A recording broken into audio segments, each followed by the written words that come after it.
बिस्मिल्लाहिर्रहमानिर्रहीम। अस्सलाम वालेकुम। वीनस स्पोर्ट्स के साथ आपका मेज़बान शहजादा मोइन हाजिर है, जहां हम करते हैं पाकिस्तान सुपर लीग के एडिशन 7 के हवाले से बातें और उसके साथ साथ जो मुल्क के अंदर दीगर खेलें होती हैं उसके हवाले से भी अपने प्रोग्राम में डिस्कस करते हैं। इस प्रोग्राम के हवाले से हमारे साथ इस वक्त एनालिस्ट साथी रियाजुद्दीन साहब भी मौजूद हैं, गुलफराज अहमद साहब हमारे साथ मौजूद हैं, रियाजुद्दीन रईस साहब हमारे साथ मौजूद हैं। आप सबको स्टूडियो में खुशामदीद। रियाज साहब, कल क्या कहेंगे? बड़ा ज़बरदस्त मैच रहा। कराची किंग्स की 8वीं शिकस्त हुई। मुल्तान सुल्तान ने जो है एक दफ़ा फिर 7 विकेटों से कामयाबी हासिल की। तो कैसा देखा कल के मैच को आपने? बिस्मिल्लाहिर्रहमानिर्रहीम। बहुत शुक्रिया शहजादा मोइन। देखें, मुल्तान की टीम तो कमोवेश निकल गई है, लाहौर की टीम भी क्लियर हो गई है और अब जो है इस्लामाबाद, पेशावर, कोयटा की टीमें जो हैं वो हस्बे साबिक कभी स्ट्रगल कर रही हैं। उनके ज़ाहिर है मैचेस ही बाकी हैं। कल का जहाँ तक मैच का ताल्लुक है तो मैं ये समझता हूँ कराची किंग्स ने टॉस जीत के ये बड़ा दिलेराना फैसला किया कि उन्होंने बैटिंग जो है खुद की। लेकिन जिस तरह से पूरा ओवरऑल मतलब मुझे बॉडी लैंग्वेज नज़र आ रही थी कराची के खिलाड़ियों की, वो नहीं थी जो होना चाहिए था। इसलिए देखें शहजादा कि उनके पास अब खोने के लिए कुछ नहीं था और उनके पास प्रेशर भी कोई नहीं था। इसलिए नहीं था कि वो पहले ही बाहर हो चुके हैं, तो उनको तो डू और डाई वाली मतलब कैफियत में रह के खेलना चाहिए था और नज़र आना चाहिए था कि वो फाइट कर रहे हैं। लेकिन मैंने देखा कि बड़ा कैजुअल अंदाज था तमाम खिलाड़ियों का, उसमें कोई स्पार्क नज़र नहीं आया। गो के मतलब ये कि 174 रन बनाए कराची किंग ने 6 खिलाड़ियों के नुकसान पे, जिसमें जॉय क्लार्क ने 40 रन बनाए, शर्जील ने 36 अच्छे रन बनाए। इमाद वसीम जो है कल मेरे ख्याल से बहुत अच्छा खेले, नॉट आउट भी रहे, 32 रन बनाए 16 गेंदों पे।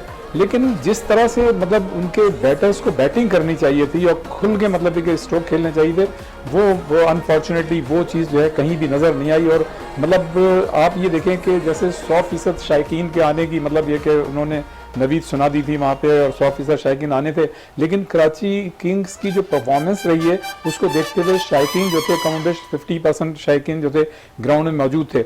इसी तरह अब आप ये देखें कि मुल्तान की टीम तो ज़ाहिर है उसकी एक्स्ट्रा ऑर्डिनरी परफॉर्मेंस है। तमाम ही खिलाड़ियों ने उनके आउटस्टैंडिंग परफॉर्मेंस का मुजाहरा किया है। रिजवान ने आपने देखा कि 76 रन बनाए 56 बॉलों पे। गो के मतलब ये कि नाकदीन ये कहते हैं कि उनको और तेज़ खेलना चाहिए था और फास्ट खेलना चाहिए था, लेकिन बहरहाल उन्होंने बनाया। फिर शान मसूद ने बड़ी अच्छी इनिंग्स खेली, 41 गेंदों पे उन्होंने 45 रन बनाए। खुशदिल एक मरतबा फिर वो एक्स्ट्रा ऑर्डिनरी मतलब एक बैटर की हैसियत से बैटिंग करने में कामयाब रहे, 9 गेंदों पर उन्होंने 21 रन बनाए।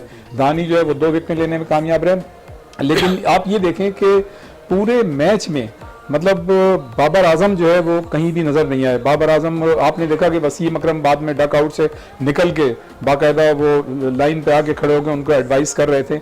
मतलब जो आखिरी जो ओवर से जिस तरह से बॉलिंग करानी चाहिए थी उमैद आसिफ को, मैं ये समझता हूं कि उन्होंने उस तरह की बॉलिंग नहीं कराई। ऐसे बॉलर जो लास्ट में बॉलिंग कराते हैं उन पर जिम्मेदारियां आयद होती हैं कि रन्स को कंटेन करें। आपने देखा कि वो मुसलसल शॉर्ट पिचेस गेंदें दे रहे थे और बैट्समैन के लिए आसानी हो रही थी और वो चौके छक्के लगा रहे थे। अब जहां तक आप बाबर आजम की बात करें, उन पर बड़ा क्रिटिसिज्म भी हुआ है, लेकिन जाहिर है उनकी पूरी टीम नहीं खेल सकी। आप कप्तान को मुरीद इल्जाम नहीं ठहरा सकते, लेकिन जहां कैप्टनशिप की बात है, जिस तरह से आपको फ्रंट फुट पे आगे कैप्टनशिप करनी चाहिए थी वो उन्होंने नहीं की। आप ये देखें कल भी उन्होंने 2 रन बनाए। उनका जो औसत रन है मतलब रन रेट जो है वो 28 से 38 तक है और उन्होंने मतलब इस औसत से 268 रन बनाए। और इस वक्त जो टॉप 10 मतलब स्ट्राइक रेट है खिलाड़ियों का जिन्होंने सबसे ज़्यादा रन बनाए, उसमें सबसे कम रन रेट जो है ये स्ट्राइक रेट जो है बाबर आजम का है। तो यकीनन इनके लिए खुद भी अब सवालिया निशान पैदा हो रहा है कि मुस्तकबिल में जो क्रिकेट आ रही है और जिस तरह से क्रिकेट खेलनी है, जैसे ऑस्ट्रेलिया की टीम आ रही है, फास्ट क्रिकेट होती जा रही है, फास्ट होती जा रही है। ऑस्ट्रेलिया की टीम यहाँ पे आ रही है, ऑस्ट्रेलिया की टीम अपनी फुल स्ट्रेंथ के साथ यहाँ पर आ रही है और उन्होंने कमोबेश कोई ऐसा लड़का नहीं छोड़ा जो उनका मतलब टॉप क्लास खिलाड़ी उसे छोड़ दिया। इवन वो 3 स्पिनर्स भी अपने साथ लेके आ रहे हैं, यानी यहाँ के मार्जिन और प्रोविजन विकेटों का रख के वो पूरी तैयारी के साथ यहाँ पर आ रहे हैं। तो मैं ये समझता हूँ कि बाबर आजम जो इस वक्त पजल हैं और उनकी बॉडी लैंग्वेज भी मतलब काफ़ी वो नज़र आती है और उसी का शाखसाना है कि वो मुस्तकिल परफॉर्मेंस पेश नहीं कर रहे। लेकिन जिस तरह के वो बैटर हैं और आईसीसी ने जिस तरह से उनको अवार्ड से अभी नवाजा है, तो अब टीम चाहे हार जाती लेकिन एक स्टार खिलाड़ी को स्टार खिलाड़ी की तरह से स्टार खिलाड़ी की हैसियत से परफॉर्मेंस आना चाहिए। भाई क्या कहेंगे, बड़ा ज़बरदस्त समझते हैं मुल्तान सुल्तान इस टूर्नामेंट के अंदर परफॉर्म करती दिखाई दे रही है। कल भी 175 रन का जो टारगेट है बासानी उन्होंने चेज भी कर लिया। मुल्तान सुल्तान के हीरो मोहम्मद रिजवान हर मैच में अच्छी से अच्छी परफॉर्मेंस करते दिखाई दे रहे हैं। समझते हैं कि कल भी जो है कराची किंग्स ने एक थोड़ा सा अच्छा फैसला किया था कि टॉस जीतकर बैटिंग करने का, लेकिन वहां पर भी बड़ा स्कोर करने में नाकाम रही। तो बाबर आजम की कप्तानी को कहां देखते हैं और मोहम्मद रिजवान की कप्तानी को? देखिए, बात यह है कि जो रिज़ल्ट है उस पर तो यकीनन तमाम लोग तबसरा ये करेंगे कि रिजवान की बड़ी अच्छी कैप्टनसी भी इस वक्त है और जिस तरीके से वो खुद कैप्टन की हैसियत से परफॉर्म कर रहे हैं। कल के मैच में भी उन्होंने डबल्स रन जिस तरीके से शान मसूद और उन्होंने दोनों ने लिए, तो वो जैसे जावेद मियांदाद साहब अक्सर तबसरे में कहते हैं कि वो अपना जो उनकी एडवाइस होती है कि बैट्समैन को पिच पे रहना चाहिए, आउट नहीं होगा तो रन आते रहेंगे, रन मिलते रहेंगे। तो वो दोनों ने मिलकर जिस तरीके की पार्टनरशिप की शान मसूद ने, और मैं समझता हूँ कि शान मसूद का जो शॉट था, अगर उस पर वो आउट ना होते, ज़ाहिर है कि क्रिकेट में तो चांस लेता है बैट्समैन, और उन्होंने अगर वही उनकी विकेट सेफ होती तो शायद ये मैच बहुत पहले ख़त्म हो जाता। लेकिन उन्होंने बहुत समझदारी से दोनों ने पार्टनरशिप की। और बात यह कि बाबर आजम का जहाँ तक ताल्लुक़ है, ज़ाहिर है कि इस वक्त रैंकिंग में वो नंबर 1 है दुनिया में, और उसके बाद रिजवान हैं ICC की जो रैंकिंग है। लेकिन इस वक्त ज़रूरत इस बात की है कि जो बाकी मैचेस रह गए हैं, इससे कतई नज़र कि अब रिज़ल्ट कराची किंग का क्या होगा, उन्हें सोचना चाहिए बाबर आजम को कि उन्हें अब मैचेस जो बाकी रह गए हैं रिमेनिंग, उसमें परफॉर्मेंस देना परफॉर्मेंस है। सब क्या कहेंगे बाबर आजम की परफॉर्मेंस के हवाले से, और उसके साथ साथ टीम मुसलसल 8 मैचेस हार गई है कराची किंग्स, तो मिंटो और वसीम अकरम क्या कर रहे हैं वहां पर? मैं ये समझता हूँ कि मुल्तान सुल्तान तो काफ़ी उनको हौसला मिला है और मैच जीतते आ रहे हैं। बाबर आजम बहुत अच्छे प्लेयर हैं और उनकी परफॉर्मेंस भी अच्छी है। शायद कि टीम की परफॉर्मेंस की वजह से थोड़े से वो डिस्टर्ब है, लेकिन जहाँ तक इस मैच का ताल्लुक है, हमारा जो 4 रन रह गए थे और हर लड़का के छक्का मारने का उसमें था, उन्हें क्रीज पे रन बॉल लेना था ताकि मैच को फिनिश कर लेते। वो हर लड़का अपनी सेल्फ उसमें था कि मैं छक्का मार दूं और बस। तो वो ज़रा सा इसमें मैं समझता हूँ जो बाहर बैठे हुए लोग हैं उनको, लेकिन वसीम अकरम बैठे हैं, मिंटो रहे, उनको भी काम करना चाहिए था। जैसे मैंने तो इतनी क्रिकेट ले, लेकिन लोग तौलिया और पानी लेके भाग के आते थे, बताते हैं कि भाई ये करो। इस किस्म की कोई एडवाइस बाहर से नहीं आई, वो लड़के अपने जज्बे में उसको मारते रहे, वो टीम लूज कर गई। बिल्कुल टीम लूज करती दिखाई दी कराची किंग्स की। इस वक्त टेलीफोन लाइन पे हमें senior anchor person Ubaid Awan ने ज्वाइन किया है। उबैद साहब, अस्सलाम वालेकुम प्रोग्राम में। वालेकुम सलाम शहजादा भाई और तमाम दोस्तों को मेरी तरफ से सलाम हो। उबैद भाई, वेन्यू बदला, कराची किंग्स की रिवायत ना बदली, मुसलसल मैच शिकस्त से 2-4 होती दिखाई दे रही है। कल 174 रन बनाए और बासानी जो है मुल्तान सुल्तान ने 60 से जो है कामयाबी हासिल कर ली। तो कल के मैच को किस तरह देखा, और फिर वही बाबर आजम की कप्तानी एक तरफ, आप क्या कहेंगे? देखिए शहजादा, कल का जो मैच था तो मेरे ख्याल में कराची किंग्स के पास बहुत ज्यादा मौके थे इसको जीतने के लिए। सबसे पहले तो मैं ये कहूंगा कि कराची किंग्स ने किया था टॉस जीतकर पहले बैटिंग करने का, क्योंकि इस टूर्नामेंट में हमने देखा कि जो भी टीम टॉस जीत रही है वो पहले बॉलिंग के लिए जा रही है। इस चीज को नहीं देख रहे कि उनकी अपनी स्ट्रेंथ क्या है। आमतौर पर देखा यह गया है कि जो टीम बैटिंग में वीक होती है वो पहले बैटिंग करती है ताकि वो एक टारगेट सेट कर सके और फिर उनके बॉलर आउट करें। लेकिन यहाँ ये हो रहा है कि जो भी टीम टॉस जीत रही है वो स्ट्रेट अवे फील्डिंग के लिए जा रही है। पेशावर ज़ल्मी ने जो क्वेटा के खिलाफ मैच खेला था उसमें उन्होंने अच्छा फैसला किया था और अपनी स्ट्रेंथ के मुताबिक पहले बैटिंग की, तो उन्होंने बड़ा स्कोर किया और क्वेटा को उन्होंने पकड़ लिया, जिसकी वजह से पेशावर को कामयाबी मिली। तो कल उसी तरह का फैसला जो है वो कराची ने भी किया, लेकिन कराची उतना बड़ा स्कोर नहीं कर पाया। 174 रन मुल्तान जैसी टीम के सामने तो इतना बड़ा टारगेट नहीं था, और वो भी फिर इस सूरत में जब पहली ही विकेट पर सेंचुरी पार्टनरशिप बन गई रिजवान और शान मसूद के दरमियान, तो फिर स्कोर जो है वो फिर भी। लेकिन हमने देखा कि बीच में थोड़ा सा मैच फंसता दिखाई दिया। 2 ओवर्स में 29 रन दरकार थे मुल्तान को, फिर खुशदिल शाह ने बड़ी अच्छी इनिंग खेली, तो इस पे क्या कहेंगे? बिल्कुल, मिडल ओवर्स में आपने सही कहा कि मैच फंसा लिया था बॉलर्स ने, और बाद में रिजवान ने भी उसको मेंशन किया कि इतना आसान नहीं था। लेकिन आखिर में जैसे खुशदिल शाह ने आकर बैटिंग की तो बिल्कुल उन्होंने जो है वो वन साइडेड कर दिया। डेथ ओवर्स में आकर बॉलर्स जो है वो उस तरह की परफॉर्मेंस नहीं दिखा सके। इससे पिछला जो मैच था कराची का तो वो बड़ा ज़बरदस्त रहा था, 1 रन से हारा, और उससे मैं ये कहूँगा कि इमाद वसीम का आउट होना एक तो नुकसानदेह साबित हुआ। दूसरा, कासिम अकरम ने जो सिंगल रन लिया ना तीसरी चौथी गेंद पे, वो मरवा गया कराची किंग्स को, क्योंकि उस वक्त अगर कासिम अकरम एक सेट बैट्समैन थे, वो विकेट पर खड़े हुए थे और अच्छा खेल भी रहे थे, सिंगल रन लेना, क्योंकि इमाद वसीम के आउट होने के बाद बैटिंग के लिए बॉलर्स ने आना था जो कि आखिरी नंबर से थे, तो वो बैटिंग नहीं कर सकते।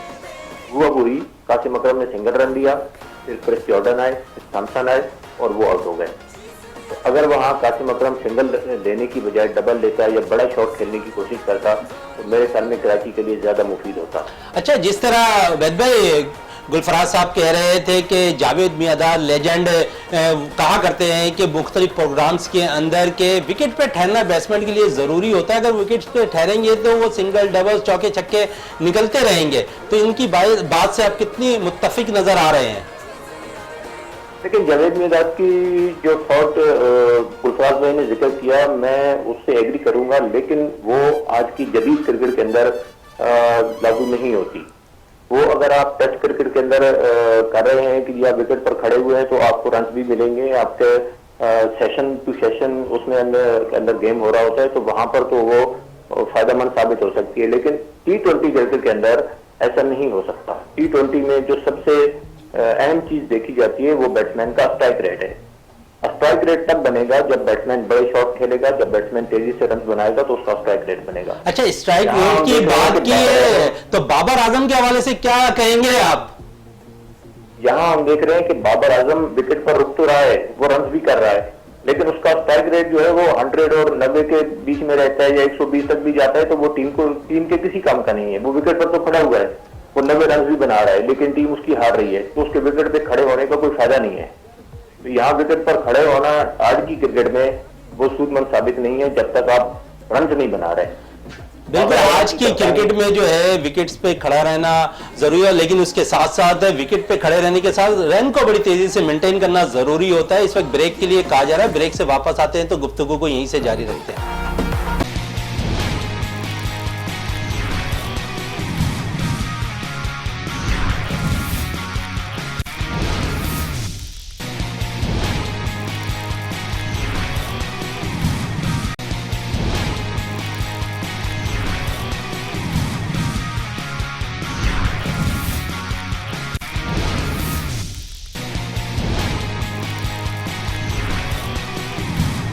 वक्फे से पहले बात हो रही थी बाबर आजम के स्ट्राइक रेट के हवाले से, और यकीनन T20 क्रिकेट बहुत ज़्यादा फास्ट होती दिखाई दे रही है, और स्ट्राइक रेट यकीनन जब विकेट के पर मौजूद हो बैट्समैन तो उसे तेज़ खेलना चाहिए।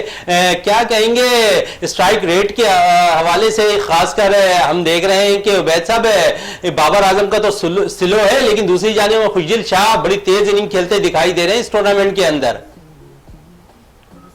बिल्कुल, जो बैट्समैन आखिर के अंदर आ रहे हैं, खासतौर से डेथ ओवर्स में आ रहे हैं, तो उनके ऊपर जो है वो जिम्मेदारी यही होती है कि उन्होंने तेज खेलना है। आप देखें आसिफ अली को इस्लामाबाद यूनाइटेड में, या आजम खान हैं, इसके अलावा इफ्तिखार अहमद कोयटा के अंदर देख लें, नवाज थे वो आउट हो गए, अब इसी तरह डेविड खेल रहे हैं बड़ी जबरदस्त इनिंग। हाँ, तो आखिर में क्योंकि उस वक्त खासतौर से सेकंड इनिंग के दौरान जब ड्यू फैक्टर भी होता है तो वहां पर चांसेस ज्यादा होते हैं कि लंबे शॉट खेलें, और वहां पर जो फील्डर्स होते हैं वो भी ज्यादातर बाउंड्रीज पर होते हैं, क्योंकि उनको यही होता है बॉलर्स को कि यहाँ पर बड़े शॉट लगेंगे, तो वहाँ चांसेस ज्यादा होते हैं, और खुशदिल शाह उसका फायदा उठा रहा है। जिससे कई बैट्समैन जो है इस टूर्नामेंट के अंदर हमें नजर आया, एक पावर प्ले के अंदर और एक आखिरी के जो 4-5 ओवर्स होते हैं, तो वहां पर अच्छा, पावर प्ले की आपने बात की तो दोनों ओपनर्स जो हैं शान मसूद और मोहम्मद रिजवान इसका बड़ा फायदा उठाते दिखाई दे रहे हैं। कल भी 100 रन की पार्टनरशिप हुई ओपनिंग दोनों की, तो बड़ा अच्छा फॉर्म लगा हुआ है दोनों का। क्या कहेंगे शान मसूद के हवाले से? वो तो अब टीम का हिस्सा भी बन गए हैं, तो कैसे देख रहे हैं दोनों की कारकर्दगी को? बिल्कुल, शान मसूद ने बड़ी जबरदस्त परफॉर्मेंस दी है इस टूर्नामेंट के अंदर, और वो टीम में भी वापस आए टेस्ट टीम के अंदर, और उन्होंने इस टूर्नामेंट के अंदर अपने ऊपर उनके ऊपर जो लेबल लगा हुआ था कि वो सिर्फ टेस्ट के प्लेयर हैं, तो उसको हटा दिया है। पिछले सीजन में आप देखें वो मुल्तान सुल्तान की टीम का हिस्सा थे, और उन्हें खिलाया नहीं जा रहा था। उससे पिछले सीजन में कप्तान थे, लेकिन जब रिजवान कप्तान बने तो शान मसूद को बिल्कुल ही बाहर कर दिया गया। वो टीम का हिस्सा जरूर थे, लेकिन उन्हें खिलाया नहीं जा रहा था। उनके ऊपर लेबल यही था कि वो टेस्ट के प्लेयर हैं और वो यहाँ पर सूटेबल नहीं है। लेकिन इस दफा शान मसूद बिल्कुल एक डिफरेंट रूप में नजर आए और उन्होंने अपने आप को T20 बैट्समैन के तौर पर भी मनवाया और उन्होंने ऐसी इनिंग्स खेली और उन्होंने अपने टैलेंट जो है वो शो किया। बिल्कुल, मुल्तान सुल्तान की जीत में बड़ा अहम किरदार अदा करते भी दिखाई दे रहे हैं शान मसूद। तो रियाज साहब क्या कहेंगे, शान मसूद और मोहम्मद रिजवान के हवाले से बड़ी अच्छी फॉर्म लगी हुई है, दोनों की टीम को काफी फतवाहत भी दिलाते हुए नजर आए, तो क्या कहेंगे दोनों की इनिंग के हवाले से? देखिए, सबसे पहली और सबसे अच्छी बात तो ये है कि जितने भी अभी PSL के मैचेस हुए हैं, रिजवान और शान मसूद ने एक्स्ट्राऑर्डिनरी परफॉर्मेंस का मुजाहरा किया है और खुसूसी तौर पे पावर प्ले में जिस तरह के स्ट्रोक खेलने चाहिए, जिस तरह से कॉन्फिडेंस का मुजाहरा करना चाहिए, विकेट पे खड़े रहना चाहिए। कल भी उन्होंने 100 मतलब एक पार्टनरशिप की है। देखें, क्रिकेट में और T20 क्रिकेट में वैसे तो किसी भी फॉर्मेट की क्रिकेट हो, चाहे टेस्ट हो, वनडे हो या T20 हो, इसमें ओपनिंग पार्टनरशिप जो है बड़ी अहमियत की हामिल होती है। जितनी अच्छी ओपनिंग पार्टनरशिप होती है उतना ही आपके जो आने वाले बैट्समैन हैं उनका कॉन्फिडेंस लेवल जो है वो ज़्यादा होता है और वो और बड़े दिल के साथ स्ट्रोक खेलते हैं, रन्स जो हैं तेज़ी के साथ आगे बढ़ते हैं। रिजवान ने तो मतलब अपनी हर तरह की परफॉर्मेंस साबित कर दी। ICC से उन्होंने अवार्ड भी ले लिया और आपने देखा कि मतलब जिस काम और कूल अंदाज से उन्होंने कप्तानी के फ़राइज़ अंजाम दिए हैं, अब तो बहुत से जो शायकीन हैं और जो एक्सपर्ट हैं अब वो ये कह रहे हैं कि मतलब कप्तान जो एक बेहतरीन कप्तान होता है फील्ड में, वो उसका मुजाहरा रिजवान ने किया है। अब मुझे नहीं लगता कि मतलब इतनी जल्दी कप्तान जो है बाबर आजम चेंज हो सकते हैं, लेकिन ये लग रहा है मुझे नियर फ्यूचर में कि शायद इनको किसी एक फॉर्मेट की कप्तानी के कॉन्फिडेंस को बहाल करने के लिए दे दी जाए, जिस तरह से शाहिनशाह आफरीदी के कॉन्फिडेंस को बहाल करने के लिए उनको कप्तान बनाया गया लाहौर कलंदर का। रह गई मतलब ये कि रिजवान ने तो अपने आप को साबित कर दिया हर एंगल से और इस वक्त उनकी जो मतलब परफॉर्मेंस है वो सर चढ़ के बोल रही है, एक्स्ट्राऑर्डिनरी। मतलब किस्मत की देवी भी उन पर मेहरबान है, कप्तानी की हैसियत से भी, बैटर की हैसियत से भी, रिकॉर्ड की हैसियत से भी। लेकिन जो शान मसूद की बात है, देखें इस तरह के खिलाड़ी जो हैं बड़े मतलब काबिल तारीफ होते हैं, जो मतलब ये कि बैड पैच में चले हैं। ये बीच में एक ऐसा वक्त आया कि लगता ऐसा था कि शायद ये क्रिकेट से बाहर हो जाएंगे, लेकिन उन्होंने जिस तरह से अपने फिटनेस लेवल को बेहतर बनाया है, जिस तरह से उन्होंने बेहतरीन मतलब ये कि अपना जो फिजिकल फिटनेस है उसको बेहतर बनाया, मैं ये समझता हूँ बहुत कम खिलाड़ी ऐसे होते हैं जो मतलब क्रिकेट से दूर हो रहे हैं और वो अपनी फिटनेस को बेहतर बनाएं, कम बैक करें और एक्स्ट्रा ऑर्डिनरी परफॉर्मेंस का मुजाहरा करें। आपको याद होगा शहजादा जो हाल ही में अभी पाकिस्तान क्रिकेट बोर्ड जो टेस्ट लेता है, यूजो टेस्ट कहलाता है, उसमें ये नंबर 1 आए बिल्कुल। और इन्होंने बाकायदा अमेरिका में या इंग्लैंड में बाकायदा वहाँ पे एक एकेडमी ज्वाइन की थी और उसमें अपने फिटनेस लेवल को इन्होंने बेहतर बनाया था। तो ये एक इंडिविजुअल रिस्पॉन्सिबिलिटी की बात होती है किसी भी प्लेयर के लिए। अब जैसे हम बात करते हैं कि शोएब मलिक की, कि उनकी इतनी एज हो गई है, 23-24 साल से वो क्रिकेट के अंदर हैं, लेकिन अभी भी उनका जो फिटनेस लेवल है वो कमोवेश दूसरे जूनियर खिलाड़ियों के लिए मैं समझता हूँ काबिल तकलीद एक मिसाल है शोएब मलिक की। और इस अभी जो उनके रिफ्लेक्सेस हैं वो उसी तरह मतलब जवानी वाले रिफ्लेक्सेस हैं, बिल्कुल जवानी वाले शान मसूद को नजर आ रहे हैं, क्रेडिट दिया जाए कम है। गुल भाई क्या कहेंगे शान मसूद और खासकर मोहम्मद रिजवान के हवाले से? देखिए, जो बात कही रियाजुद्दीन साहब ने कि ये तो एक सबक है उन प्लेयरों के लिए, शान मसूद का एक मैसेज है कि जो टीम से बाहर अक्सर हो जाते हैं और लोगों के जहन में होता है कि अब ये वापस नहीं आएंगे या कोई विक्टिमाइजेशन वाली बात है, कि आप अपनी कारकर्दगी की बुनियाद पर अपनी जगह बना सकते हैं। तो जो हमारे दीगर प्लेयर्स हैं उनके लिए ये एक मैसेज है कि शान मसूद का बैड पैच आया, लेकिन जो बात बताई गई कि मैं पर्सनली भी इस बात को जानता हूँ, क्योंकि शान मसूद जो हैं वो अपनी फिटनेस लेवल के लिए नेशनल बैंक का जो स्पोर्ट्स कम्प्लेक्स है वहाँ आया करते थे और मेहनत किया करते थे। तो वो मतलब उन्होंने अपनी मेहनत से अपनी जगह दोबारा बनाई है, उस मेहनत की बुनियाद पर उन्होंने अपने लिए जगह बनाई है, लेकिन वो पाकिस्तान के लिए एक असासा इस वक्त हैं। बिल्कुल पाकिस्तान के लिए असासा। रईस साहब क्या कहेंगे शान मसूद और रिजवान के? मैं तो रियाज भाई की और उनकी बात को बढ़ाऊंगा कि दोनों बहुत अच्छा पेयर है और स्टार्ट अच्छा दिला के टीम का प्रेशर कम करते हैं। लेकिन दूसरी तरफ मैं ये कहूँगा जैसे रिजवान हैं, उन्हें एक ICC का अवार्ड मिला है। एक अवार्ड को लेने के बाद उसको मेंटेन करना जो है बहुत ज़रूरी है, जिसको वो अपने आप को मेंटेन कर रहे हैं और साबित कर रहे हैं, जिसमें थोड़ा सा हमारे कप्तान बाबर आजम जो है उन्हें इस पर तवज्जो देनी है कि मैं उस एजाज़ को बरकरार रखने के लिए और जैसे अभी आपने फरमाया कि अब वो पुरानी एथलेटिक्स नहीं है कि मील की दौड़ दौड़ रहे हैं तो आखिर में कवर कर लेंगे, अब उसको भी 100 मीटर की तरह दौड़ता है। बिल्कुल। तो उस फिनिश के लिए you have to start it from beginning, बहुत तेज। विकेट पे रहना कोई खूबी नहीं है, विकेट पे रह के रन लेना जो है अब उसकी जरूरत है। अब वो हमारा वो टाइम चला गया कि जी ठोक ठोक, तो वो खत्म हो गया। 20 में ये नहीं चलेगा, बिल्कुल 20 में नहीं चलेगा। क्या कहेंगे उबैद भाई, 20 क्रिकेट के अंदर अब फास्ट क्रिकेट हो गई है। जिस तरह नौजवान क्रिकेटर्स निकलकर सामने आ रहे हैं इस पीएसएल के अंदर, मोहम्मद हारिस को हमने देखा बड़ी अच्छी क्रिकेट खेलते हुए नजर आ रहे हैं, बड़े अच्छे स्ट्रोक्स उन्होंने खेले हैं। क्या कहेंगे मोहम्मद हारिस के हवाले से? बिल्कुल, कई खिलाड़ी ऐसे हैं जो इस पीएसएल के अंदर हमें नजर आए हैं और उनका टैलेंट दिखाई दिया है। जिस तरह हमने देखा पिछले पीएसएल के अंदर काफी सारे प्लेयर सामने आए और वो पाकिस्तान टीम का आज हिस्सा हैं।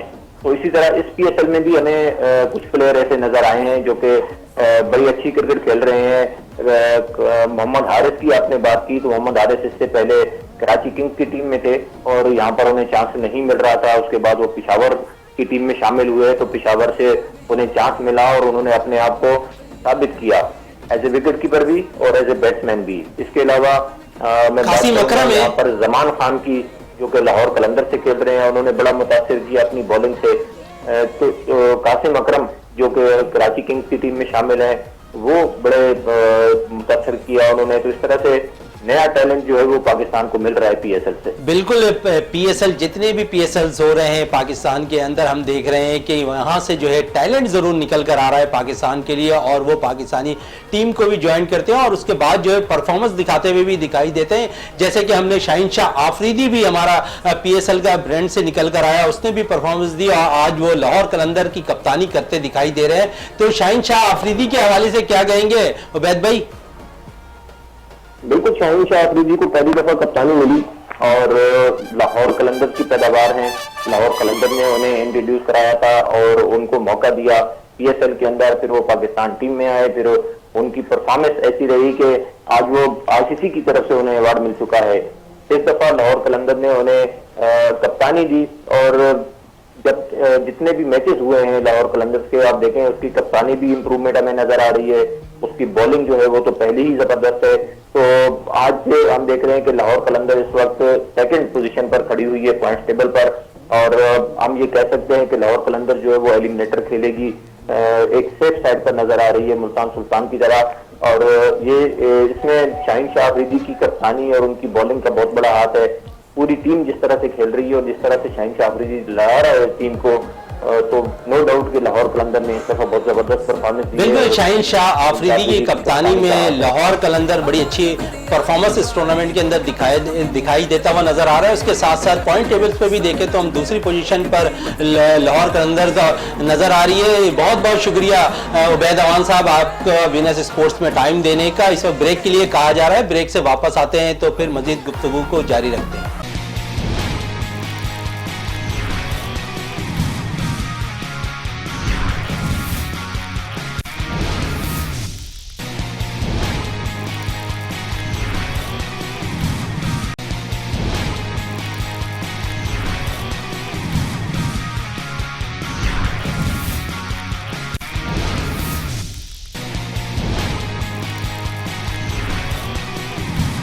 से पहले बात हो रही थी लाहौर कलंदर के कप्तान शाहीन शाह आफरीदी के हवाले से और बेहतरीन परफॉर्मेंस देते दिखाई दे रहे हैं। शाहीन शाह आफरीदी कमांड करते हुए भी टीम के बड़े अच्छे अंदाज में दिखाई दे रहे हैं। उसके अलावा उनकी बॉलिंग स्टैंड भी बड़ी जबरदस्त नजर आ रहा है और बॉलर्स को भी बड़ा अच्छा इस्तेमाल करते हुए शाहीन शाह आफरीदी दिखाई दे रहे हैं इस पीएसएल के अंदर। थोड़ी सी कप्तानी के हवाले से रियाज साहब से भी बात करते हैं। रियाज साहब क्या कहेंगे शाहीन शाह आफरीदी की कप्तानी के हवाले से?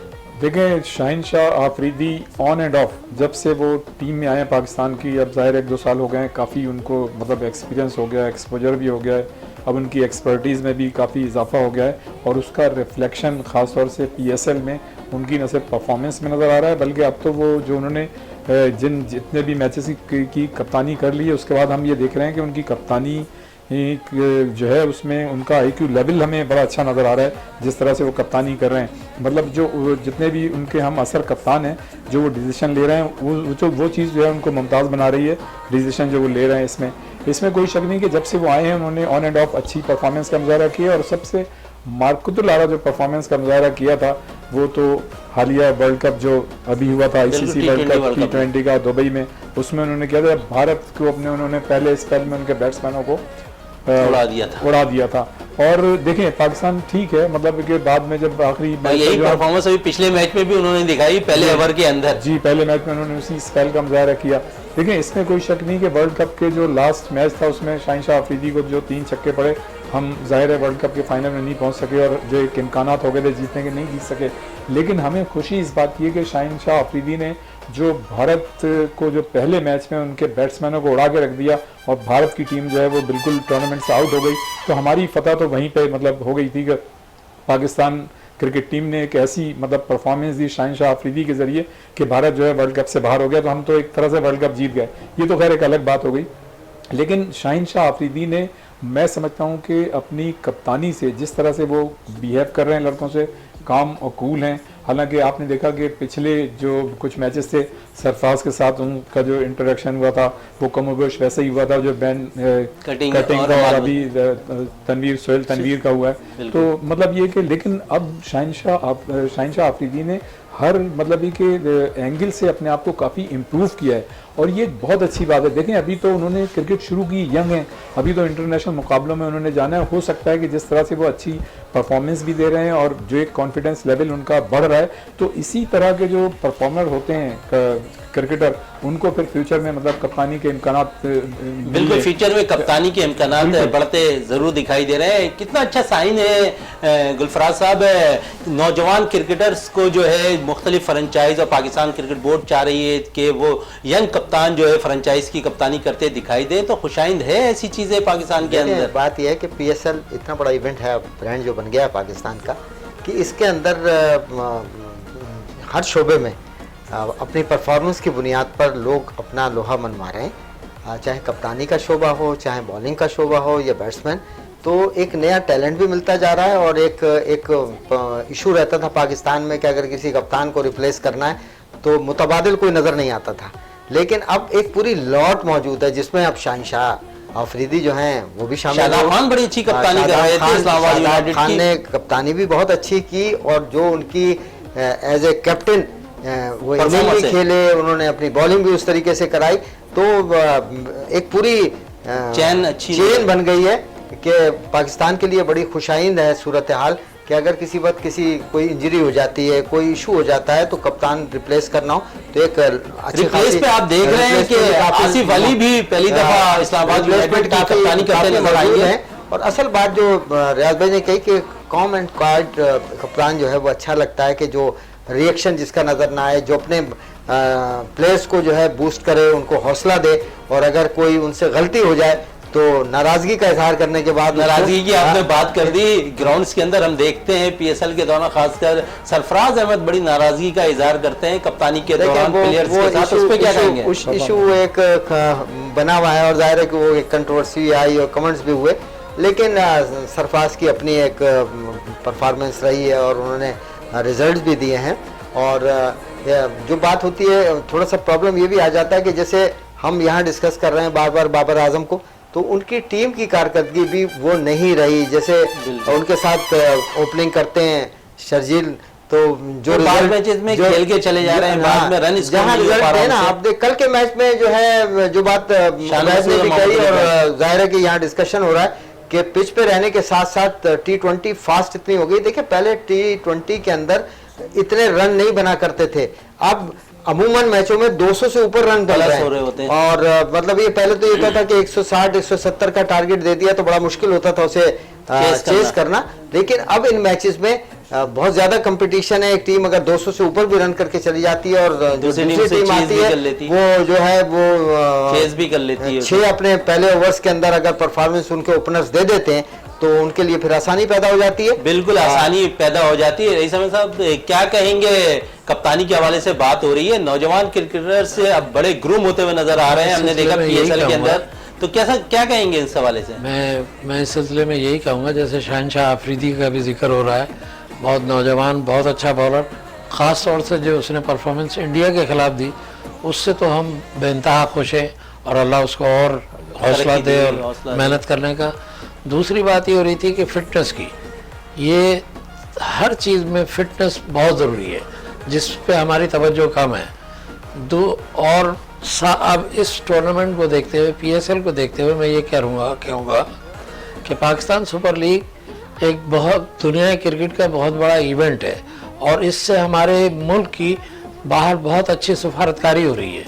हमें इसको जज्बे से खेलना चाहिए और लोगों को वेलकम करना चाहिए, उनको अपना बिहेवियर बताएं, उनको अपना खेल का मेयार बताएं कि हम इस तरह के हैं और इतना खेल खेलते हैं। और रहा जहाँ तक इस टूर्नामेंट ने यंग्स को बड़ी वो की है, प्रमोट किया आगे आने के लिए।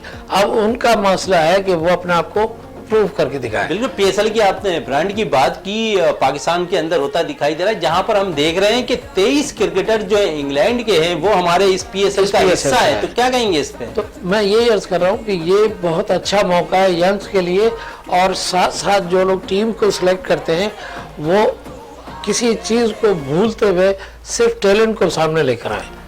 बिल्कुल, टैलेंट को अगर लेकर आए, देखें कि क्या कहेंगे 23 क्रिकेटर्स इंग्लिश इस PSL का हिस्सा हैं, कैसा देख रहे हैं गुलफराज साहब? हमारे मुल्क के लिए तो बड़ी खुशाइन बात है ना कि जो एक वक्त आ गया था कि हमारे यहाँ कोई आता नहीं था, अब इतने प्लेयर्स आ रहे हैं। लेकिन इसके साथ साथ मैं एक बात ये भी कहूँगा कि जो जूनियर्स हैं इनको अपॉर्चुनिटी मिलनी चाहिए, और ख़ास तौर पर जो सीनियर प्लेयर्स हैं अब उनको मेंटोर की हैसियत से, क्योंकि उनकी ज़रूरत तो है ब्रांड को, लेकिन वो अगर मेंटोर की हैसियत से बैठे होंगे, अगर वसीम अकरम बैठे हैं कराची किंग के साथ तो वसीम अकरम तो मौजूद है ना, तो सीनियर प्लेयर्स जो हैं वो मौका दें जूनियर्स जो हैं उनको, ताकि वो इस मुल्क के लिए आगे खेलें और इस मुल्क का नाम रोशन करें। बिल्कुल, कल भी हमने इस अपने प्रोग्राम में बड़ा डिस्कस किया है, ये मेंटोर के हैसियत से जो सीनियर प्लेयर्स हैं वो मुख्तलिफ फ्रेंचाइज का सीट संभाले। रियाज साहब क्या कहेंगे? मेंटोर वाली बात है आ गई सामने, कल हमने बड़ा डिस्कस किया था इस पे कि सीनियर क्रिकेटर जो हैं वो मेंटोर की हैसियत से फ्रेंचाइज की खिदमत अंजाम दे, बजाय वो कि वो ग्राउंड के अंदर नजर आए, तो अच्छा साइन हो जाएगा ये। देखें, जितने भी बड़े प्लेयर्स होते हैं और जो आपने नाम लिए, शाहिद आफरीदी, वहाब रियाज या हफीज, कामरान अकमल, उमर अकमल, देखें इन्होंने अपने अपने वक्त में पाकिस्तान की बड़ी खिदमत की है, पाकिस्तान को बड़ी बड़ी कामयाबियों से हमकिनार किया है। लेकिन देखें, जो भी जिस शोबे में एक बड़ा इंसान होता है, बड़ा खिलाड़ी होता है, उसको फिर बड़े दिल का भी मुजाहरा करना चाहिए। और मैं ये समझता हूँ कि अब जो हमने नाम लिए खिलाड़ियों के, या और भी अगर कोई बुजुर्ग खिलाड़ी हैं, कल भी हमने यही कहा था कि उनको खुद एहतसाबी कैफियत का मुजाहरा करना चाहिए, उनको अपने आप को खुद जज करना चाहिए। अगर वो समझते हैं कि वो मेरिट पे अब नहीं है या है, तो फिर उसी तरह से उनको बिहेव करके अपनी दूसरी लाइन पकड़नी चाहिए। बाकी ये कि जैसा गुलफराज भाई ने कहा, रईस भाई ने कहा कि देखें टैलेंट जो है ना, वो यंगस्टर जो है हमारे पास आ रहे हैं, उनके लिए हमें स्टेज फराहम करना है। PSL से बेहतर कोई स्टेज हो नहीं सकता। और जो सीनियर खिलाड़ी हैं जो अब समझते हैं कि अब उनकी परफॉर्मेंस ये नहीं रही, यकीनन वो डकआउट पे होना चाहिए, उन्हें टीम का ऑफिशियल होना चाहिए, उन्हें जो मेंटोर की हैसियत से अपनी खिदमत अंजाम देनी चाहिए, इसलिए कि उनमें वो पोटेंशियल है कि वो बैठ के भी बाहर जो है टीम को बहुत कुछ दे सकते हैं। बिल्कुल, टीम को बहुत कुछ दे सकते हैं सीनियर क्रिकेटर, अगर वो ग्राउंड्स के अंदर अपनी कारकर्दगी नहीं दिखा रहे तो ग्राउंड्स के बाहर डकआउट पर मेंटोर की हैसियत से वो अगर काम करे और मुख्तलिफ फ्रेंचाइज की जानिब से खदमात अंजाम करें दे, तो यकीनन पाकिस्तान क्रिकेट के लिए भी अच्छा साइन होगा, ताकि जूनियर जो क्रिकेटर्स हैं उन्हें भरपूर मौका में मिले। इस वक्त ब्रेक के लिए कहा जा रहा है, ब्रेक से वापस आते हैं तो गुफ्तगू को यहीं से जारी रखते हैं।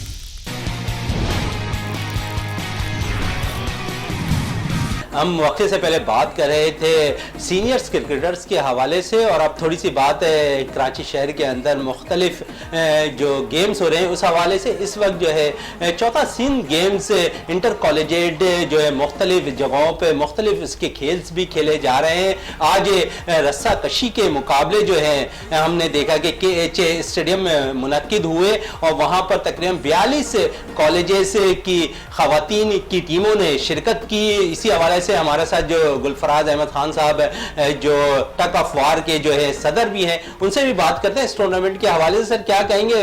गर्ल्स के लिए 42 टीमें हमने देखा, 42 कॉलेजेस की टीमें इस टूर्नामेंट के अंदर शिरकत कर रही हैं। 3 दिन तक ये टूर्नामेंट चौथा सीन गेम्स रस्सा कशी जारी रहेगा, क्या कहेंगे? और आज हमने देखा कि मेहमान खुसूसी मुशीर जो थे, उसके एडवाइजर डेविड पारस साहब भी मौजूद थे, तो कैसा देखा आज के इस इवेंट को आपने? बिस्मिल्लाहिर्रहमानिर्रहीम। इस हवाले से दोबारा मैं गुफ्तगू में शामिल हो रहा हूँ। सिंध के सदर की हैसियत से टग ऑफ वार के, टग ऑफ वार वो गेम था कि जो एक वक्त बिल्कुल फिनिश हो गया था, लेकिन Sindh tug of war association के हमारे जो सेक्रेटरी हैं जावेद इकबाल, उन्होंने इस पर बड़ा काम किया। रियाज साहब भी हमारे साथ उसमें शामिल रहे और अब भी हमारा टीम का हिस्सा है। और कराची की और पाकिस्तान की बच्चियां गई एशियन गेम्स में कोविड से पहले और वहां से ब्रॉन्ज मेडल भी लेके आई। तो ये जो टूर्नामेंट अभी कॉलेज से इसका आज स्टार्ट हुआ और इसमें जो वज़ीर आला के मामिन खुसूसी बराए अमूर नौजवानान सरदार पारस डेरो साहब मेहमान खुसूसी थे और उनकी वहाँ मौजूदगी इसलिए बहुत खुशाइंद है कि वो चाहते हैं, उनकी पार्टी का ये विज़न है बिलावल भुट्टो जरदारी साहब का कि नौजवान जो नस्ल है उसको खेलों की तरफ राग़िब करें, मुस्बत सरगर्मियों की तरफ। तो वो वहाँ मौजूद थे और उन्होंने इस बात की यकीन दहानी कराई अभी आज उस प्रोग्राम में Sindh tug of war association को कि जो भी एक्टिविटीज़ आपकी होंगी हम भरपूर तरीके से आपको सपोर्ट करेंगे। इस वक्त जो सेक्रेटरी हैं स्पोर्ट्स एंड यूथ अफेयर्स के जो भुरगड़ी साहब हैं माशाल्लाह, इनायत अख्तर भुरगड़ी साहब, वो भी बहुत दिलचस्पी ले रहे हैं और मौजूद रहते हैं इवेंट्स के अंदर। और ये एक टीम है जो, और सिंध इस वक्त वज़ीर आला सिंध मुराद अली शाह साहब इस वक्त हरावल दस्ते का किरदार अदा कर रहे हैं। कोई भी खेल हो, ख़ासतौर पर हॉकी को कौमी खेल जो है उसमें उन्होंने पूरा हिस्सा डाला और सबसे ज़्यादा पैसे इस वक्त सिंध ने दिए हैं और सबसे ज़्यादा इंफ्रास्ट्रक्चर सिंध में है, जितने आस्ट्रो टर्फ लगे हैं हॉकी के। तो ये जो गेम टग ऑफ वार है इसकी बड़ी अहमियत है और बहुत एक गेम ऐसा है कि जिसके अंदर बहुत ज़्यादा स्पेस की ज़रूरत नहीं है और बहुत ज़्यादा अखराजात की ज़रूरत नहीं है और बच्चों को एक अपनी सलाहियत का मुजाहरा करने का, अपनी टैलेंट दिखाने का मौका मिलता है। तो आज आपने देखा कि जिस तरीके से बच्चियों के अंदर जोश व खरोश था और पारस डेरो साहब ने भी यही कहा कि इतना अच्छा मैंने प्रोग्राम कहीं नहीं देखा इतने अरसे में। वो बहुत से प्रोग्रामों में गए होंगे और जो वलवला आज़म नज़र आया इन बच्चियों में, तो बॉयज़ का और गर्ल्स का अभी सेकेंड आवर्स में जो है वो बॉयज़ का वहाँ चल रहा है इवेंट। तो ये जो मुकाबले हो रहे हैं सिंध के मुख्तलिफ शहरों में हो रहे हैं और उसके बाद जो टीमें उस पर जीतेंगी उनका आपस में मुकाबला होगा। तो टग ऑफ वार के हवाले से मैं यही कहूँगा कि ये एक ऐसा गेम है कि रस्साकशी जिसके अंदर पावर के साथ साथ टेक्निकल जो उनकी चीज़ें हैं और उसके लिए कराची और Sindh tug of war association ने कोर्सेज भी कराए हैं ऑनलाइन काफ़ी और बच्चों को उसका बच्चे और बच्चियों को फ़ायदा हो रहा है। तो मैं ये समझता हूँ कि इन बच्चों को जो हमारी यूथ है उनको हमें मौका देना चाहिए। हमारे यहाँ टैलेंट मौजूद है, अगर उनको गाइडलाइन मिले और मौके मिले, जैसे कि हम क्रिकेट पे बात कर रहे थे कि ये हमारा ब्रांड बन गया है, तो जो नए यंग प्लेयर्स हैं वो ऊपर आ रहे हैं, तो इसी तरीके से एक्टिविटीज़ होंगी। पाकिस्तान जब दुनिया में नंबर 1 हॉकी पे था तो हमारे क्लब हॉकी बहुत ज़्यादा थी, मुकाबले बहुत होते थे, साल में 15-15, 20-20 टूर्नामेंट कराची में होते थे, हाल पाकिस्तान टूर्नामेंट 10-12 होते थे। तो जब तक मुकाबले का रुझान नहीं होगा, बच्चों को हार और जीत का ही पता नहीं लगेगा, तो फिर वो आगे नहीं आएंगे। तो वो इवेंट बहुत ज़बरदस्त हो रहा है, बहुत ज़बरदस्त इवेंट भी चल रहा है। सब क्या कहेंगे, सिंध गेम से चौथा जारी है, सब मुख्तलिफ गेम्स खेले जा रहे हैं। हम देख रहे हैं कि सिंध की जानिब से जो है बहुत ज़्यादा कॉर्पोरेट भी नज़र आ रहा है, मुख्तलिफ गेम्स के अंदर एक्टिव भी नज़र आ रही है। तो कैसा देख रहे हैं जो मुख्तलिफ गेम्स हो रहे हैं, बैडमिंटन, टेबल टेनिस, रस्सा कशी, आज रस्सा कशी का मैचेस हो रहे हैं, तो कैसा देखा? 42 कॉलेजेस अगर हिस्सा ले रहे हैं गवर्नमेंट के, तो अच्छा साइन है।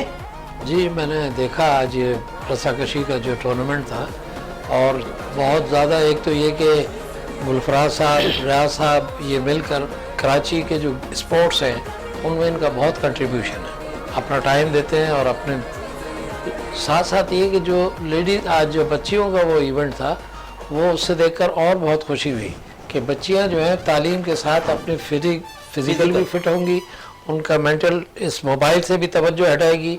कुछ इन चीज़ों के लिए ये स्पोर्ट्स बहुत ज़रूरी है और अल्लाह करे ये इसी तरह प्रमोशन हर फील्ड में हो। तो बच्चियां भी आगे हैं और हमारे लोग भी ग्राउंड की तरफ बढ़े ताकि अस्पताल कम आबाद हो, ग्राउंड आबाद हो। बिल्कुल, तो ये- अस्पताल कब आबाद हो, ग्राउंड भरे नजर आए। रियाज साहब क्या कहेंगे रस्सा कशी के हवाले से, जिस किस्म के इवेंट्स अब मुनक्किद हो रहे हैं, चौथा सिंध गेम्स आज के स्पोर्ट्स कॉम्प्लेक्स में जारी है जहां रस्सा कशी के भी मुकाबले हो रहे हैं, तो कैसा देख रहे हैं कि सिंध गवर्नमेंट की तरफ से ये अच्छा एक्टिविटीज जो कराना है वो ज्यादा बेहतर अंदाज में ये कराते हुए नजर आ रहे हैं? जी बिल्कुल, आपने सिंध गवर्नमेंट की बात की तो मैं बिल्कुल इंडोर्स करूंगा गुलफाज अहमद भाई की बात को और रईस साहब की बात को कि इसमें कोई शक नहीं है कि मतलब सिंध गवर्नमेंट जो है वो खेलों के इंफ्रास्ट्रक्चर को सिंध में बेहतर बनाने के लिए और उनको फाइनेंस करने के लिए जो है वो काफ़ी मतलब आगे आई है। जिस तरह से गुल्लू भाई ने कहा कि पाकिस्तान हॉकी फेडरेशन को सबसे ज़्यादा पैसे मेरे ख्याल से 8 करोड़ रुपए साल में जो है सिंध गवर्नमेंट देती है, तो एक ये बहुत अच्छा साइन है। और जो मतलब हुकूमतें चाहे वो सूबाई हो या कौमी हुकूमत अगर मतलब ये कि खेलों के लिए अपना किरदार अदा करती है तो इसका मतलब ये है कि आप हेल्थी एक्टिविटीज़ को फ़रोग दे रहे हैं और अपने नौजवानों को नेगेटिव एक्टिविटीज़ से आप पॉजिटिव एक्टिविटीज़ की तरफ लेके जा रहे हैं, जो मुस्तकबिल के लिए एक बहुत अच्छा साइन है। रह गई टग ऑफ वार की बात, तो मैं ये समझता हूँ कि सिंध के जो सेक्रेटरी हैं हमारे मिर्ज़ा जावेद इकबाल बेग, उनका जो है किरदार बड़ा अहम है, कलीदी किरदार है। और गुज़श्ता 2 साल पहले श्रीलंका में एक इवेंट हुआ था, उसमें हमारी बच्चियां जो थी वो मतलब वहाँ से मेडल्स लेके आई थी, तो ये बहुत बड़ा मतलब कारनामा है। फिर गुल्लू भाई खुद भी चूंकि टग ऑफ वार की एसोसिएशन से मतलब वाबस्ता हैं बहुत ही मतलब, फिर रईस भाई भी माशाल्लाह काफ़ी अपना इनपुट देते हैं। तो मैं ये समझता हूँ कि टग ऑफ वार जो है वो जो पिछले मतलब पहले थी नहीं पाकिस्तान में, ना कोई रिकग्निशन थी, लेकिन सिंध से ये चीज़ शुरू हुई और अब पूरे पाकिस्तान में मतलब फैल गई है। और पाकिस्तान की सतह पर टग ऑफ वार की एक बेहतरीन टीम है। और जैसा कि जावेद इकबाल साहब ने जिस तरह से टीम लेके गए थे श्रीलंका और उसने वहाँ कामयाबी हासिल की, तो मैं ये समझता हूँ कि बहुत अच्छी बात है। अच्छा, इसमें होता ये है कि जब आपकी फेडरेशन या एसोसिएशन के साथ ऐसे लोग मतलब शामिल हों जो मतलब ये कि बाकायदा जानो दिल से उसके लिए कुछ कर सकते हो, तो तभी ये जो चीज़ जो है आगे बढ़ती है, अदरवाइज आप कुछ नहीं कर सकते। तो गुल्लू भाई भी जाहिर है उनका पूरा इनपुट है, जावेद इकबाल साथ हैं और भी बहुत सारे नाम हैं, उनके नाम भी लिए जा सकते हैं। मोहसिन है हमारे साथ, सदर कराची के मोहसिन खान मोहसिन अली है खान। जो साबिक हॉकी प्लेयर भी रहे हैं और एक ज़माने में हमारे साथ नेवी की टीम में भी हुआ करते थे। बहरहाल कहने का मकसद ये और भी बहुत सारे लोग हैं जैसा गुल्लू भाई ने कहा, लेकिन ये कि ये एक बड़ा अच्छा साइन है। एक तो ये चीज़ सिंध से शुरू हुई और सिंध में जितना काम हो रहा है टग ऑफ वार के लिए, मैं ये समझता हूँ कि ये बहुत बड़ा काम है, इसलिए कि सिंध के बाद ही फिर ये पाकिस्तान में हुआ और फिर पाकिस्तान टग ऑफ वार फेडरेशन जो है इस सिलसिले में बड़ा मतलब एक काम कर रही है। और नियर फ्यूचर में जो जितने भी इवेंट्स आएंगे तो उसमें भी पार्टिसिपेट करने का प्रोग्राम है। अगर ये कोविड ना होता तो मेरे ख्याल से सिंध की और पाकिस्तान की टग ऑफ वार टीमें जो हैं बैनुल-अक़वामी सतह पर मजीद मतलब टूर्नामेंट्स में शिरकत करती हैं और फिर अपनी परफॉर्मेंस को दोबारा मतलब ये कि बेहतर बनाने की कोशिश करती हैं, जिस तरह श्रीलंका में इंटरनेशनल टूर्नामेंट में अच्छी परफॉर्मेंस दी थी। तो मैं समझता हूँ ये बहुत अच्छा साइन है और इसमें सिंध गवर्नमेंट को बड़ा क्रेडिट जाता है और साथ साथ कराची हॉकी एसोसिएशन को जो सेक्रेटरी हमारे जैसा कि इंटरनेशनल हैदर हुसैन है और शैला रजा साहिबा जो सिंध सूबाई असम्बली की मेंबर भी हैं, वो उनकी बड़ी मतलब इनपुट इसमें शामिल है। और कराची हॉकी एसोसिएशन ने Sindh tug of war association को कराची को यहाँ पे बाकायदा ग्राउंड दिया हुआ है, तो ये एक बहुत अच्छी बात है कि उनके ग्राउंड मिल गया है बड़ी अच्छी जगह पर और अब बच्चियां जो हैं वो इसमें पार्टिसिपेट कर रही हैं, तो ये एक बड़ा अच्छा साइन है और बड़ी अच्छी कोशिशें हैं जो लोग इससे अच्छा, गुलफराज अहमद खान साहब क्या कहेंगे, बाकायदा ट्रेनिंग के लिए केचे ने जो है ग्राउंड्स दिए हुए हैं आपको, वहाँ पर वो ट्रेनिंग बच्चों को करा रहे होते हैं, तो अच्छा साइन है ये आप लोगों की। और प्लेयर्स जब आ रहे होते हैं तो कितनी खुशी होती है कि प्लेयर्स निकल कर आ रहे हैं, मेहनत कर रहे हैं, ट्रेनिंग हासिल कर रहे हैं, तो इस पे क्या कहेंगे? देखिए, जो रियाज भाई ने बात की, हमारे सबसे पहले तो जो बात है कि हमारे सेक्रेटरी हैं हैदर हुसैन साहब बड़े एनर्जेटिक हैं और उनकी कोशिश यही है कि खेलों का फ़रोग हो, मतलब जुनून के हद तक वो काम करते हैं, जिसकी वजह से एक टीम बनी हुई है। जावेद इकबाल भी हमारे ओहदेदार सीनियर जॉइंट सेक्रेटरी हैं केचे के, लेकिन उन्होंने हैदर हुसैन ने जो जगह दे दी उसकी वजह से एक बेनिफिट यह है कि रेगुलर बेसिस पे वहाँ ट्रेनिंग होती है बच्चियों की। हफ्ते में 2 दिन उनको बाकायदा कोचेस जो हैं वो ट्रेनिंग कराते हैं। और अब जिस तरीके से फ़रोग हो रहा है और स्कूल और कॉलेजेस के अंदर टीमें बन रही हैं और मुकाबले का रुझान है, तो मैं समझता हूँ कि सिंध परफॉर्मेंस देता रहा है और ख़ासतौर पर कराची हमेशा जिस खेल में भी कराची के प्लेयर्स जो हैं वो नुमाइंदगी करते हैं और वर्ल्ड क्लास प्लेयर होते हैं। पाकिस्तान जब हॉकी के अंदर फतूहात हासिल करता था तो कराची के 2, 3, 4 प्लेयर वर्ल्ड क्लास उस टीम का हिस्सा होते थे। और अब मैं ये समझता हूँ कि टग ऑफ वार के हवाले से भी जब कराची की बच्चियाँ जो परफॉर्मेंस पहले उन्होंने दी है और अभी उनकी ट्रेनिंग हो रही है और मुकाबले हो रहे हैं। तो तो आने यकीन वाले है वक्त टग में ऑफ वार के भी प्लेयर्स बहुत से पाकिस्तान निकल कर का- आएंगे और पाकिस्तान का नाम पाकिस्तान का रोशन करेंगे सबसे इंशाअल्लाह परचम ताला। रोशन करते दिखाई देंगे। रियाज साहब, प्रोग्राम में वक्त कम है तो आपका भी बहुत बहुत शुक्रिया। गुलफराज अहमद खान साहब आपका भी शुक्रिया। रिजा अहमद साहब आपका भी बहुत बहुत शुक्रिया। प्रोग्राम का अख्ताम करते हैं इस दुआ के साथ कि पाकिस्तान में खेल और खिलाड़ी तरक्की करते रहे और पाकिस्तान का सबसे लाली परचम दुनिया भर में जो है रोशन रहे। इसी के साथ अपने मेज़बान शहजादा मोइन को इजाज़त दें। पाकिस्तान जिंदाबाद।